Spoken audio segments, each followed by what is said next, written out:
बिस्मिल्लाहिर्रहमानिर्रहीम। अस्सलाम वालेकुम नाजरीन, फरवाज एनबी न्यूज़ के प्लेटफॉर्म से मैं आपका मेज़बान नवाज भुट्टो आपकी खिदमत में हाजिर। नाजरीन, ताज़ा तरीन आदाद शुमार के मुताबिक इस वक्त सुप्रीम कोर्ट समेत मुल्क की मुख्तलिफ अदालतों में 3,80,000 से ज़ायद मुकदमात ज़ेर समात हैं और लाखों साइलिन अदालतों के धक्के खाने पर मजबूर हैं। लेकिन किसी ने क्या खूबी कहा है कि काश के हर फाइल के ऊपर इमरान खान का नाम लिखा होता तो फिर यकीनन जो है वो सारे मुकदमात फौरी तौर पर निपटा दिए जाते।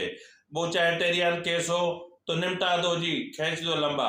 अगर जो है वो तोशाखाना केस जिसको फौरन निपटाने के अहकाम जारी किए गए थे उसको ईद के बाद लटका दो जी, सब लटका दो। इमरान खान है, इमरान खान को कोई क्या कह सकता है। नाजरीन, यहाँ पर मैं आपको ये बताता चलूँ कि ये वही इमरान खान है जिसने किसी ज़माने में कहा था कि 90 दिन में बहुत बड़ी तब्दीलियां लेकर आऊंगा, यानी 90 दिन में इनकलाब बर्पा कर दूंगा, यानी 50 लाख घर तामीर करूंगा मैं और 1 करोड़ नौकरियां दूंगा मैं और 200 मुआशी माहिरीन की टीम साथ लेकर आऊंगा जो पाकिस्तान को बहरान से निकाल देगी और 350 डैम तामीर करूंगा और इसके अलावा प्रोटोकॉल का मुकम्मल खात्मा होगा। 100 अरब डॉलर कर्जों की वापसी होगी और चोरों डाकुओं का एहतसाब होगा और लोटों से निजात मिलेगी। 46 रुपए का लीटर पेट्रोल होगा, 90 रुपए का डॉलर होगा और मतलब अगर 20 बंदे भी कह दें कि गो नियाजी गो तो मैं ये सब कुछ छोड़ के चला जाऊंगा और अगर मैं IMF के पास जाऊं तो उसे बेहतर होगा कि मैं खुदकशी करके मर जाऊं। IMF के पास तो गए लेकिन खुदकशी करके नहीं मरे। तो बहरहाल अब इस वक्त नाजरीन, जिस तरह आपको पता है कि इस वक्त अदालतों का माहौल बिल्कुल जो है वो एक शिद्दत अख्तियार करता जा रहा है। इस हवाले से नवाज शरीफ ने आज इंतहाई हंगामी प्रेस कॉन्फ्रेंस की है। उन्होंने कहा है कि पार्लियामेंट ने अपनी राय का इजहार कर दिया है और फिर पार्लियामेंट ने तो अभी बिल भी पास कर दिया है। इस बात का भी तो एहसास किया जाना चाहिए कि पार्लियामेंट एक मुल्क का सबसे बड़ा इदारा है, तो फिर जिद क्यों है, क्यों इसरार किया जा रहा है कि ये 3 जजेस ही जो है वो बेंच पे रहेंगे। सुप्रीम कोर्ट में बहुत सारे माशाल्लाह जज साहिबान हैं, तो सिर्फ ये 3 क्यों? इसी किस्म का बेंच बना था जिसने पाकिस्तान को आज उस जगह पे ला खड़ा किया है। आप जरा इसका थोड़ा सा मुआवजा कर लें। 2017 में जब नवाज शरीफ पाकिस्तान का वजीर आजम था तो किस तरह के हालात थे मुल्क के अंदर, और आज 2017 के बाद क्या हालात दरपेश है पाकिस्तान में। मेरी कौम के लोगों, देखो, अपनी आंखें खोलो, ये आपके साथ बड़ा घिनौना मजाक हो रहा है। ये तो तसलसल लगता है मुझे वही 2017 का जो आज हो रहा है। पाकिस्तान के साथ उन्होंने बड़ा घिनौना मजाक किया और आज पाकिस्तान को खुदा न खासा तबाही के धाने लाके खड़ा कर दिए। इन्हीं बेंचेस के फैसलों में जो कर सकते हो करना चाहिए, आपको खड़े हो जाएं। आप अपना जो है ना वो ऐसे लोगों के खिलाफ जो पाकिस्तान को तबाही के किनारे पहुंचाना चाहते हैं, ये सियासत हो रही है यहाँ पे एक बंदे के खातिर, एक बंदे की खातिर। क्या इमरान खान के लिए हमने सारे फैसले करने हैं? इमरान खान की खातिर हमने सारे बेंच बनाने हैं? आप जो है ना वो इस तरह के फैसले सुनाते हैं, इस पे सुओ मोटो नहीं बनता कि भी नवाज शरीफ के साथ नाइंसाफी हुई थी, नवाज शरीफ के खिलाफ गलत फैसला सुनाया गया था, तो बहुत बंदे क्या, तो हर बंदा ये कह रहा है लेकिन उसका कोई सुओ मोटो नहीं लेता। इतनी अच्छी कौम को क्या बेकारी बना दिया। और ये आपके बेंचों के फैसले ने, जहां इंसाफ का ये मेयार हो तो उस निजाम इंसाफ का खुदा हाफिज। नाज़रीन, इस मौजूदा सूरत हाल को मद्देनजर रखते हुए मैं ये कहने पर मजबूर हूँ कि जिस तरह आज चीफ जस्टिस उमर अता बंदयाल ने कहा कि मैंने जस्टिस मज़ाहिर अली नकवी को जानबूझकर अपने साथ बिठाया और इसलिए बिठाया कि मैं किसी को पैगाम देना चाहता था। तो सीधा बोलो भाई कि मैं पार्लियामेंट को पैगाम देना चाहता था। क्या जितनी भी ऑडियो लीक्स आए, जितने भी ट्रक आए, जितने भी डाले और कंटेनर, जितनी भी गाड़ियां आए, मज़ाहिर अली नकवी है। कमाऊ पूत किसको प्यारा नहीं होता। और वो ये भी कहा है कि अगर कोई भी मेरे जजिस की तरफ जाएगा तो उसको जो है वो पहले मेरा सामना करना पड़ेगा। नाज़रीन, इस वक्त जो मुल्क में अदालती बहरान चल रहा है और बहरान ये जिस तरह शिद्दत अख्तियार करता जा रहा है और इसकी शिद्दत में दिन ब दिन इजाफा होता जा रहा है, जिस तरह इससे पहले वाले व्लॉग में मैंने कहा کہ ایسا لگ رہا ہے جیسے ملک میں جوڈیشل مارشل لا نافذ ہے، اور یا پھر ایسا لگ رہا ہے کہ جیسے پارلیمان اور عدلیہ کے درمیان ایک خوفناک قسم کی جنگ چھڑی ہوئی ہے۔ تو ان تمام امور پر ہم نے جو ہے وہ جائزہ لینے کے لیے ڈاکٹر قادر مکسی صاحب سے ہم نے رابطہ کیا ہے۔ آپ جو ہے وہ جی ایس این ترقی پسند پارٹی کے چیئرمین ہیں، اور آپ کی جو ہے وہ ایک بہت ساری خدمات بھی ہیں، تو اس حوالے سے ہم ان سے بات کرتے ہیں کہ اس وقت جو ملک کی جو صورتحال ہے وہ کس طرف جا رہی ہے۔ ڈاکٹر صاحب، ہم آپ کو اپنے پروگرام میں خوش آمدید کہتے ہیں۔ مہربانی۔ سر، آپ کیا سمجھتے ہیں کہ اس وقت جو عدالت اور حکومت کے درمیان ایک جنگ چل رہی ہے، یہ کہاں اس کا اختتام ہوگا، یا پھر ایسا لگ رہا ہے کہ جیسے ملک میں کوئی جوڈیشل مارشل لا نافذ ہے؟ دیکھیں نواز، دراصل بات یہ ہے کہ ملک میں ایسے بحران جو ہیں وہ ہر 10-12 سال میں پیدا ہوتے ہیں، لیکن پہلے ٹیکنالوجی کی اتنی ایڈوانسمنٹ نہیں تھی، میڈیا اتنا آزاد نہیں تھا، پھر الیکٹرانک میڈیا اور سوشل میڈیا کا ایکسیس نہیں تھا حکمرانوں کے ایوانوں میں، اس لیے وہ ساری چیزیں، اختلافات کارپیٹ کے نیچے چھپانے کی کوشش کرتے تھے، لڑتے بھی تھے آپس میں۔ پھر آپ نے دیکھا ہوگا کہ ماضی میں وزیر اعظم نے بھی استعفیٰ دیا، صدر نے بھی استعفیٰ دیا، پھر ایسے تصفیے بھی پیدا کرتے رہے، سپریم کورٹس پہ حملے بھی کبھی کبھی آپ کو نظر آتے رہے، ججز کے خلاف جو جوڈیشل کاؤنسل میں ریفرنس بھی آتے رہے۔ یہ سب ہوتا رہا ہے کہ یہ نئی بات نہیں ہو رہی ہے۔ اب نئی بات صرف یہ ہے کہ پاکستان کے اندر جو ٹیکنالوجی کی اتنی ترقی ہوئی ہے اور یہ میڈیا اتنا ایڈوانس ہو گیا ہے، اور ایکسیس لوگوں کا جو ہے ان اداروں کے اندرون خانہ جو حرکات ہیں ان پہ ایکسیس ہو گیا ہے، تو اب یہ کوئی بات چھپا نہیں سکتے، ہر چیز جو ہے وہ عوام کے زبان پہ آ چکی ہے۔ اس کے لیے آپ کو یہ سارے تماشے اب کھل کے لوگوں کے سامنے آ گئے ہیں۔ مسئلہ یہ ہے، جی بولیں سر۔ ہاں، مسئلہ یہ ہے کہ جب حکومتی اور ریاستی نظام میں جو بنیادی غلطیاں ہیں ان غلطیوں کو درست نہیں کیا جائے گا تو اس طرح کی صورتحال پیدا ہوتی رہے گی۔ پہلے دن سے جو حقیقی جمہوری لوگ ہیں ان کا کہنا یہ ہے کہ پارلیمنٹ کی بالادستی کو قبول کیا جائے۔ پارلیمنٹ ایک آئین ساز اور قانون ساز ادارہ ہے،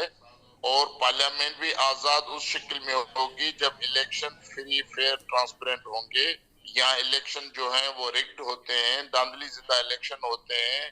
چوائس سے لوگوں کو ہرایا اور جتوایا جاتا ہے۔ اس وجہ سے وہ پارلیمنٹین جو اداروں میں پہنچتے ہیں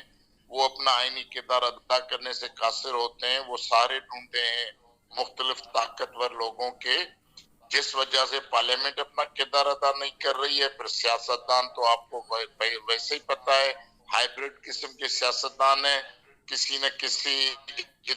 ایجنسی کے معرفت ان کی ٹریننگ ہوتی ہے، ان کو تیار کیا جاتا ہے، پھر پروموٹ کر کے انہیں لایا جاتا ہے، جس وجہ سے سیاستدان ہر فیصلہ کن گھڑی میں موقع پرستی کا مظاہرہ کرتے ہیں، اور عدالتوں کو ایک آزاد اور خود مختار عدالتوں کے طور پہ اپنا کام کرنا چاہیے۔ اس میں جسٹس منیر سے لے کر جو عدالتوں میں سیاست داخل ہو گئی ہے نظر ضرورت کے بنیاد پہ، تو وہ ابھی تک ان کا کردار جو ہے وہ بالکل طے نہیں ہوا، صاف نہیں ہوا، اور جیسے وقت گزر رہا ہے اس میں اتنی غلاظت جو ہے وہ بڑھتی جا رہی ہے، جس وجہ سے آپ دیکھ رہے ہیں کہ اب جو جج صاحبان ہیں وہ ایک دوسرے کے مد مقابل آ گئے ہیں، حکومت ویسے ہی عدالت کے ٹکراؤ میں ہے، اور جو ہے سیاسی کردار ہیں وہ اپنے اپنے طور پہ عدالتوں کو اپنے مفادات کے لیے استعمال کرتے ہیں، جو اس ملک کے لیے، سماج کے لیے، معاشرے کے لیے اچھی علامت نہیں ہے۔ اچھا ڈاکٹر صاحب، اس میں یہ چیز بھی دیکھی گئی ہے کہ جس طرح جسٹس قاضی فائز عیسیٰ صاحب ہیں، اب ظاہر ہے ان کا تعلق جو ہے وہ بلوچستان سے ہے، تو یہاں پر جو اکثریتی ججز ہیں یعنی جن کا تعلق پنجاب سے زیادہ ہے، اور یعنی جس طرح جمال مندوخیل صاحب ہیں یا آفریدی صاحب ہیں، تو وہ جسٹس قاضی فائز عیسیٰ اور یہ سب ایک طرف کھڑے ہو گئے ہیں، جسٹس منصور علی شاہ بھی ایک طرف کھڑا ہو گیا ہے، یعنی یوں سمجھ لیں کہ اس وقت جو توازن ہے وہ عدلیہ میں برقرار نہیں ہے۔ تو ایسی صورتحال میں یعنی جس طرح چھوٹے صوبوں کے ججز کو دیوار سے لگانے کی کوشش کی جا رہی ہے، یا جس طرح جسٹس قاضی فائز عیسیٰ کے 2-1 کے فیصلے کو آج ایک رجسٹرار کے سرکولر کے ذریعے نل اینڈ وائٹ قرار دیا گیا، اور جس طرح آج جو ہے وہ 9 رکنی بینچ سکڑ کے 3 رکنی بینچ تک آن پہنچا، اور جس طرح جو ہے وہ چھوٹے صوبوں کے ججز کو سپریم کورٹ میں ایلیویٹ نہیں کیا جاتا، یا جس طرح سپریم جوڈیشل کونسل میں جو ہے وہ جو ججز ہیں، سینئر ججز ہائی کورٹس کے، ان کو ایلیویٹ کرنے کے لیے جو سینیارٹی لسٹ ہے اس کو مد نظر رکھ کے جو ہے وہ فیصلے نہیں کیے جاتے، تو پھر عوام کو انصاف کہاں ملے گا؟ دیکھیں، وہ رول آف پروسیجر جو ہے اس کو کافی حد تک درست کرنے کی ضرورت ہے. جیسے آپ نے پچھلے 2-4 سال میں دیکھا ہے، یا خاص طور پہ یہ جنرل فیض حمید صاحب جو سیاست میں بالکل طاقتور طریقے سے ان کا نمودار ہوا ہے، اور ان کی ساری جو سیاسی چال بازیاں آپ کو نظر آئی ہیں، تو اس میں آپ نے دیکھا کہ جو ہائی کورٹ سے ججوں کو جو سپریم کورٹ میں پروموٹ کیا جا رہا تھا، تو اس میں سارے جو ماضی کی روایتیں ہیں کہ سینیارٹی کو پیچھے چھوڑ کر اپنی مرضی کے جو ججز ہیں ان کو سپریم کورٹ میں ایلیویٹ کیا جا رہا تھا، جس وجہ سے بھی ایک بے چینی ہے. دوسرا یہ بات ہے کہ یہ جو چیف جسٹس صاحب کے حمایتی سیاسی جماعتیں ہیں یا جو ہیں وہ انصاف پسند ججز ہیں، باقی جو دوسرے ججز ہیں وہ جو مسلم لیگ نواز کے طرفدار ججز ہیں، تو یہ جس طرح کی کلاسیفیکیشن پیش کی جا رہی ہے یہ بالکل درست نہیں ہے. جسٹس قاضی فائز عیسیٰ صاحب جو ہیں، اگر ان کا وقت آ جائے گا تو سارے لوگوں کو پتہ پڑ جائے گا کہ وہ ایک میرٹ رکھنے والے، انصاف کو ترجیح دینے والے، اور عدالتوں کو حقیقی طور پہ عدالت بنا کر پاکستان میں ان کا نیا تعارف کروائیں گے. وہ کسی بھی صورت میں کسی جماعت یا کسی فرد کی خواہش کے مطابق ان کا نہ قلم استعمال ہوگا نہ عدالت کا ایوان استعمال ہوگا. باقی یہ جو اس طرح کی قبضے گیری ہے، کیونکہ ججز کی سیٹس خالی رہتی ہیں، وہ چھوڑ دیتے ہیں، وہ پورا ان کا فل بینچ جو ہے وہ پورا نہیں کرتے کورم. اس وجہ سے محسوس یہ ہوتا ہے کہ جو پنجاب کے ججز ہیں وہ ایک طرف کھڑے ہوئے ہیں، اور بلوچستان، پشتونخوا یا سندھ سے جو ججز ہیں ان کو چھوٹے صوبوں کے نمائندے سمجھ کر ان سے جو ہے وہ ڈسکرمنیشن ہوتی ہے. یہ بالکل ہوتی رہی ہے، یہ ابھی جو محسوس ہو رہا ہے وہ ہو رہی ہے، لیکن ضرورت اس بات کی ہے کہ ججز کی جو خالی سیٹس ہیں وہ پوری کی جائے، بھری جائے مکمل طور پہ. اس کے بعد یہ جو متنازع مسئلے ہیں یا پارلیمنٹ کے حوالے کی جائیں کہ وہ سارے رولز وغیرہ بنا لیں، اور یہ عدالت کے اندر جتنے مسئلے الجھے ہیں ان کے لیے یہ فل بینچ بیٹھنا چاہیے. جتنے بھی ججز ہیں وہ مکمل کے بیٹھیں، پھر اس میں کوئی پرواہ نہیں کہ کسی کی حمایت یافتہ 7 یا 8 جج ہوں گے، کسی کے 6 جج ہوں گے، اس سے فرق نہیں پڑتا. لیکن وہ جو ججمنٹس آئیں گی یا اختلافی نوٹ آئیں گے وہ ایسے آئیں گے کہ پاکستان کی تاریخ کو وہ درست سمت میں لے جائیں گے. باقی میں اس میں اور اضافی بات کرنا چاہتا ہوں کہ اس وقت آپ سمجھ رہے ہیں کہ یہ پاکستان جو ہے وہ 1970 کے بعد جو ملک 2 ٹکڑے ہونے کے بعد جو اس پاکستان کا سیاسی سفر کا آغاز ہوا ہے، جس میں 1973 کا کانسٹیٹیوشن جو اس کی میراث ہے.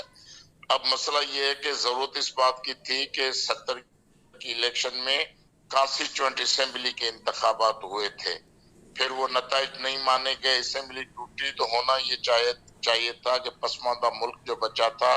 اس میں پھر سے آئین ساز اسمبلی کے انتخابات ہوتے اور نئے نمائندے منتخب ہو کر آتے اور وہ ملک کو نیا آئین دیتے. ایسا نہیں ہوا. ذوالفقار علی بھٹو صاحب کو موقع ملا، اس نے عبوری آئین بنایا، پھر 73 کا آئین بنایا، پھر اس میں ہر دور کے عامر نے، حکمرانوں نے اپنی اپنی مرضی کی ترامیم کی، جس وجہ سے یہ 18-19 ترامیم ہو چکی ہیں. تو اب یہ بحران کا واحد حل یہ ہے کہ اس ملک میں انتخابات ہونے چاہیے، حکومت بنانے کے لیے نہیں، لیکن انتخابات ہونے چاہیے آئین ساز اسمبلی کے، کہ آپ آئین ساز اسمبلی کے انتخابات کرائیں. کیونکہ آپ کو پتا ہے بے نظیر صاحبہ نے 2007 میں جو میاں نواز شریف صاحب سے چارٹر آف ڈیموکریسی سائن کیا تھا، तो उसका भी पॉपुलर नारा था कि पाकिस्तान को अब न्यू सोशल कॉन्ट्रैक्ट की जरूरत है। न्यू सोशल कॉन्ट्रैक्ट का मकसद ही ये होता है कि आपको आईनी बुनियादों पे इस सारे मुल्क की नई से तश्कील करने की जरूरत होती है। ये एक मल्टीनेशनल कंट्री है, फेडरेशन है। फेडरेशन में 4 कौमें जो हैं वो इसकी स्टेक होल्डर हैं। फिर एक वफाक है, 5 यूनिट्स में आपको एक नया अलायंस बनाने की जरूरत है, अंडरस्टैंडिंग बनाने की जरूरत है। मिलकर रहने के लिए कोई पैरामीटर्स, कोई कानून और आईनी जो है वो जरूरतें पूरी करने की जरूरत है। इसलिए इस मुल्क में ये जो वजीर आजम चुनने वाले इंतखाब या कौमी असेंबली के इंतखाबात के बजाय इस मुल्क को एक नए इस सूरत से गुजारा जाए कि आइन साज असेंबली मुंतखब हो, वो मुल्क के लिए नया आइन तश्कील करे। आइन तश्कील हो जाए, इत्तफाक राय से हो जाए, उसके बाद आप इंतखाबात करवाएं। जो भी पार्टी जीत कर आए उससे ये मुल्क हवाले किया जाए और सारे इदारे जो हैं वो उस आइन का एहतराम करें, उस आइन के बेराए को ले चलें। ऐसा न हो कि अगर कोई सुप्रीम कोर्ट का जज है वो कहे कि मैं हूं आइन और मैं अपनी मर्जी से आइन लिखूंगा, या कोई आर्मी का जनरल हो वो कहे कि मैं हूं आइन, ये कागज का टुकड़ा आइन क्या होता है, या कोई वजीर आजम या हुक्मरान हो वो कहता है कि आइन मेरी मर्जी से चलेगा, अगर नहीं तो मैं आइन को नहीं मानता। तो ये जो रवश है और आईनी हुक्मरानी के खिलाफ है, तो इसको यकसर तब्दील होना चाहिए। सर, जिस तरह फर्द वाहिद की हाकिमियत को रोकने के लिए या 184(3) को कंट्रोल करने के लिए अदालती इस्लाहात का बिल लाया गया है, एक तो इसको आप किस तरह समझते हैं, और दूसरा ये कि अगर पीर के रोज एक 3 रुकनी जो बेंच है, जो मुतनाज़े बेंच है, जिसके 2 जजेस भी मुतनाज़े हैं, अगर यहाँ से कोई फैसला आ जाता है तो फिर आप क्या समझेंगे कि वो काबिल कबूल होगा, और अगर काबिल कबूल नहीं होगा तो उसके नताइज क्या निकल सकते हैं? देखें, पहली बात यह है कि पार्लियामेंट को आइन में तरामीम, जो तयशुदा तरामीम का तरीका है कि 2/3 मेजॉरिटी आप ले आकर आइन में तरमीम कर सकते हैं, या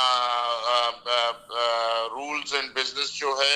उसमें आप तब्दीली लाते हैं तो आपको सिंपल मेजॉरिटी चाहिए होती है, तो वो पार्लियामेंट का इख्तियार है, पार्लियामेंट कर सकती है, ठीक है। और पार्लियामेंट का फैसला जो है वो कानून साजी जो है वो हर किसी पे लागू होगी। बाकी अदालतों का जहां तक ताल्लुक है तो एक अदालत आइन और कानून की बात है, दूसरी सियासी मुआशरती इखलाकियात की बात है कि अगर किसी जज की कोई ऑडियो लीक आ जाती है या उसके कैरेक्टर पे कोई सवाल उठाए जा चुके होते हैं और वो सबूतों के साथ आ जाते हैं, तो कानून का, आइन का और सियासी इखलाकियात का तकाजा ये है कि वो जज जो है पूरी जिम्मेवारी से अपने आप को फारिग करार देकर अपने आप को अदालत के सामने पेश करे, जो उनका इदारा है सुप्रीम जुडिशल काउंसिल, उसमें पेश करे और सुप्रीम जुडिशल काउंसिल को अपने आप को पेश करके उनसे फैसले की तलब करे कि ये मेरे खिलाफ जो कहानी बताई गई है ये झूठी है या सच्ची है। जैसे आपने माजी में देखा कि सदारती डिफेंस में काजी फायज ईसा और उनकी सारी फैमिली जो है वो जुडिशल काउंसिल के सामने पेश हुई, जितने भी उनके पास अपने साथियां थी वो उन्होंने पेश की, उन्होंने अपना केस खुद लड़ा और फिर इन्हीं मोहतरम जजों ने जो है उन्हें सही करार दिया, वो इल्जामात को झूठा करार दिया, वो बहैसियत एक जज के अपना किरदार अदा कर रहे हैं। इसके लिए जिन जजों के ऊपर ये इल्जाम आ गए हैं कि उन्होंने बार्गेनिंग की है, कोई रुश्वत ली है, कोई सियासी किरदारों से कोई सिलसिला तय किया है,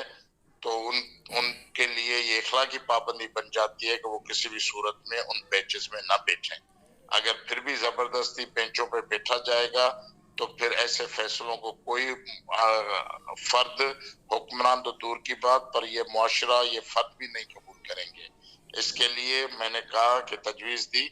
कि ये पहले 9 फर्द, फिर 7, फिर 7 के बाद 5, 5 के बाद 4, अब 3 तक कहानी पहुंची है। कल पता नहीं ये 3 भी होंगे ना होंगे, اس کے لیے چیف جسٹس کو اس संगीनी का एहसास करना चाहिए और चीफ जस्टिस साहब जो अपोजिशन जो कम से कम हुकूमती जितनी भी पार्टियां हैं मेजॉरिटी पार्टियां सवाए पीटीआई के उनका मुतालबा है कि फुल बेंच बिठाया जाए। तो चीफ जस्टिस इस जिद को छोड़े और मुल्क के बेहतरी के लिए वो बिल्कुल फुल बेंच सारे जजेस को बिठाएं और इस मसले पे डिस्कस करें, एकेडमिक डिस्कस करें, आईनी तौर पे डिस्कस करें और फिर हतमी नतीजा कौम के सामने ले आए, जो मैं समझता हूँ काफी लोगों के लिए। लेकिन सर चीफ जस्टिस साहब चाहते हैं कि ग्रैंड वो जिरगा हो, यानी ग्रैंड डिबेट हो, आपस में एक जो है वो सारे सियासतदान बैठें और बैठ करके जो है वो इस मसले का हल निकालें, यानी अब अदालतें जिरगों में तब्दील हो गई। ये अदालत का मैंडेट नहीं है। अदालत को ये फैसला देना है कि ये काम जो है आइन के मुताबिक है या आइन के मुताबिक नहीं है। वो आइनी शिकें जो है उसकी तशरीह कर सकती हैं। वो कोई इस तरह एग्जीक्यूटिव ऑर्डर पास नहीं कर सकती या ऐसा मशवरा नहीं दे सकती। ये सियासतदानों का काम है, पार्लियामेंट का काम सियासत में, ये अदालतों ये इनका काम नहीं है। इसके लिए हमने पहले तजवीज दी है कि पाकिस्तान के जितने भी स्टेक होल्डर हैं, 23 करोड़ अवाम का मुल्क है, तो 23 करोड़ अवाम के मुल्क में जब इलेक्शन में धांधली ठप्पे ये सब जो होती हैं साजिशें, उस साजिशों में भी टर्न आउट जो वोट का होता है वो 28 से 32% होता है। 70% लोग इलेक्शन में वोट नहीं डालने जाते। तो इसका मकसद ये है कि ये जो मुंतखब लोग हैं ये 100% कौम के नुमाइंदा नहीं होते हैं, एहसासात और उनका एहसासात के तर्जमान नहीं होते। इसके लिए अगर ग्रैंड डालाइक होगा तो बलूचिस्तान में जो पहाड़ों पे नौजवान लड़ रहे हैं, ये तंजीमें लड़ रही हैं, या बलूचिस्तान के जो नेशनलिस्ट क़यादतें हैं, और पश्तूनख्वा में जिस तरह पार्लियामेंट से बाहर सियासी क़यादतें बैठी हैं, पार्लियामेंट के अंदर बैठी हैं, इसी तरह सिंध के अंदर जो पार्लियामेंट में या पार्लियामेंट से बाहर हैं, पंजाब में भी ऐसे बहुत सारे एक्टिविस्ट हैं जो रोशन ख्याली के लिए काम करते हैं। तो उन सारे तंजीमों, पार्टियों और अवामी नुमाइंदों को बैठकर एक ग्रैंड जिरगा बुलाया जा सकता है। ये इक़्तिदारी पार्टियां भी उसमें बैठें और मुश्तरका तौर पे एक लाएमल तय करें कि इस मुल्क को आगे किस तरह ले जाया जा सकता है, मुआशी पॉलिसी क्या हो सकती है, दाखिली पॉलिसी क्या हो सकती है, सूबाई खुद पड़ोसियों के साथ कैसे रहा जा सकता है, दफाई पॉलिसी क्या होगी। इन सारे मामला पे गुफ्तगू होकर मुल्क को इस बहरान से निकाला जा सकता है। लेकिन ये जजेस की जो सलाह है कि हर सूरत में बस इमरान खान को, पीटीआई को और सियासी जमायतों के साथ है, न ये रास्ता है। नई पीटीआई कोई 23 करोड़ इंसानों की नुमाइंदा जमायत है जिसको जबरदस्ती किसी के सर पे थोपा जाए या मुसलत किया जाए। बहुत शुक्रिया कादिर बख्शी साहब आपका, और आपने टाइम दिया। तो नाज़रीन, जिस तरह आपने सुना, और हम इसी चीज़ को मैं मुतवातिर कहता आ रहा हूँ कि इस वक्त अगर किसी चीज़ की ज़रूरत है तो वो है ट्रुथ एंड रिकन्सिलिएशन कमीशन की, और एक ऐसा वसी कमीशन तश्कील दिया जाए जो 1971 के बाद पैदा होने वाली खराबियाँ, चाहे वो आइनी खराबियाँ हैं, चाहे वो इदारों की खराबियाँ हैं, चाहे वो आर्मी इस्टेब्लिशमेंट की मुदाखलत है, चाहे वो जुडिशल जो यूँ समझें कि जुडिशरी के अंदर जो बड़े पैमाने पर खराबियाँ पाई जाती हैं, चाहे वो खराबियाँ हों, या चाहे पार्लिमानी निज़ाम में जो खराबियाँ पाई जाती हैं, इन खराबियों को ठीक करने के लिए एक वसी पैमाने पर एक ट्रुथ एंड रिकन्सिलिएशन कमीशन तश्कील दिया जाए, ताकि मुस्तकबिल के हवाले से, जिस तरह डॉक्टर कादिर बख्शी साहब ने कहा कि हम जो है वो एक बेहतर तरीके से एक मुआशी पॉलिसी, एक सियासी पॉलिसी, एक खारजा पॉलिसी, एक दाखिला पॉलिसी, एक दिफाई पॉलिसी, ये तमाम पॉलिसीज़ को हम एक जो है वो आज़ाद और ख़ुद मुख्तार तरीके से बना सकें, और उनको एक कॉन्स्टिट्यूशनल प्रॉपर कवर हो और कोई भी इदारा उनमें मुदाखलत करने की कोशिश ना कर सके। तो इसी के साथ ही नाज़रीन, अपने मेज़बान नवाज़ भुट्टो को इजाज़त दीजिए। फ़ी अमानिल्लाह।